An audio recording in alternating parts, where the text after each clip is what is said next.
సూర్యాపేట జిల్లా బాలల గ్రామంలో ఒడ్లు కొనడం లేదని రైతులు ఆందోళన చేయడం జరుగుతుంది. ఈ ఆందోళన ఎందుకు ఈ ఆందోళన కారణం ఏంటంటే ఇంతవరకు ఇక్కడ చాలా రోజులు నెల రోజులు చెందిన రైతులు ఒడ్లు కొనట్లేదు, రైతుల వద్దు అమ్ముడు పోవట్లేదట. ఆ విషయంపై మనతో మాట్లాడుతున్నారు ఆ బాలల గ్రామ రైతులు. అన్న నమస్తే, మీ పేరేనా? నా పేరు పల్స నరేష్, మాది బాలెంల గ్రామం. మేము గత 30 నుంచి 40 రోజులైంది ఒడ్లు అనేది మన ఐకేపీ సెంటర్లో ధాన్యాన్ని తీసుకొచ్చి 40 రోజుల నుంచి కూడా ఈ ఐకేపీ సెంటర్ పూర్తిగా నడిచింది. ఎన్ని రోజులు అంటే ఒక వారం రోజులు నడిచింది. ఆ వారంలోనే ఒక 10 నుంచి 15 లారీల ధాన్యాన్ని మాత్రమే ఎగుమతి దిగుమతులు చేయడం జరిగింది. ఎందుకు ఈ లారీలు ఎందుకు మా ఒడ్లు కొనుగోలు జరగట్లేదని ఐకేపీ నిర్వాహకులను అడిగితే లారీలు రావడం లేదు, మిల్లర్లు పోయిన లారీని ఒక వారం నుంచి వారం 10 రోజులు అక్కడనే ఆ లారీకి అది అంటే లేని సాకులు చెప్పి అక్కడనే లారీని ఆఫ్ చేసి కింటాకు 4 కేజీలు 5 కేజీలు 10 కేజీలు అని రైతులని నిర్దాక్షిణ్యంగా ముంచేయడం తప్పితే ఏం లేదు. మా దగ్గరనే ఉన్న మా దగ్గర కూర్చున్న పక్కన రైతుకే ఒక కింటాకు 7 కేజీల చొప్పున నిన్న కట్ చేయడం జరిగింది.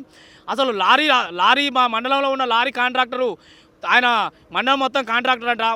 అసలు ఈ బాలెంలో ఉన్న ఐకేపీ సెంటర్లకు ఎందుకు లారీలు పంపడం లేదు?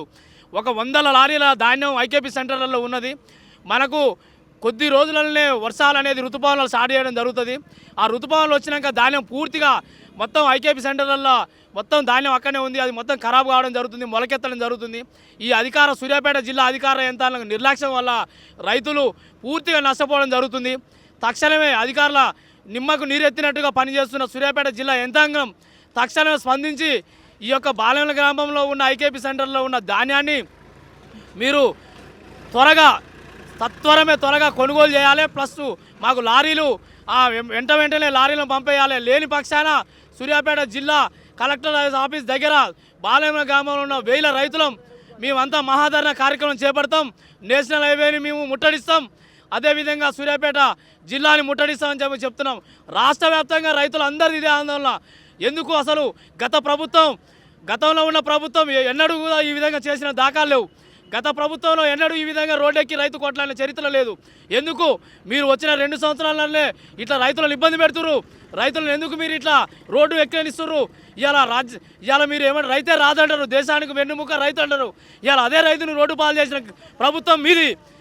ఇట్లా చేసుకుంటూ వస్తే మీరు ప్రభుత్వాలే కాదు, మీరు మీ కోటలు బద్దలై గవర్నమెంట్ దిగి వస్తుంది. రైతు ఎప్పుడైతే కన్నీళ్లు కార్చాడో ఆ ప్రభుత్వం కూలిపోవడం తథ్యం. మేము హెచ్చరిస్తున్నాం. ఈ యొక్క బాలెంల గ్రామం నుంచే ఉద్యమం స్టార్ట్ చేస్తున్నాం. రైతులకు ఎక్కడ అన్యాయం జరిగినా ఊరుకునేది లేదు. ప్రభుత్వాలని గద్దె దించే వరకు పోరాడతాం.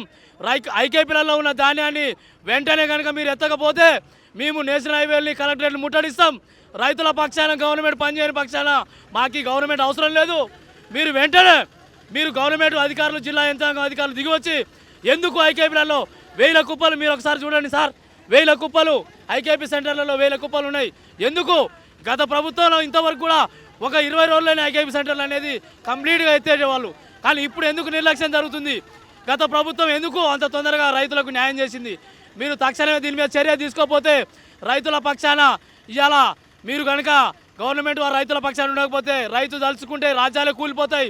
మీరు గుర్తుపెట్టుకోండి, రైతును రోడ్డు ఎక్కించారు. ఇలా మీరు ఎందుకు రైతు రోడ్డు ఎక్కి పండించిన ధాన్యం కోసం రోడ్డు ఎక్కాలనా? రైతు పండించిన ధాన్యం కొనడం కోసం మీరు రోడ్డు ఎక్కాలనా? రైతు 6 కాలం పండించిన గింజలు అమ్ముకోవడం కోసం రోడ్డు ఎక్కాలనా? ఎందుకు మీ విధంగా రైతులని ఇలా మీరు ఇట్లా ఇబ్బంది పెడుతున్నారు? రైతుల పక్షాన మీరు గవర్నమెంట్ లేనప్పుడు మీరు వెంటనే దిగిపోండి. మీ చేతగాని దద్దమ్మ తలం మాకు అవసరం లేదు.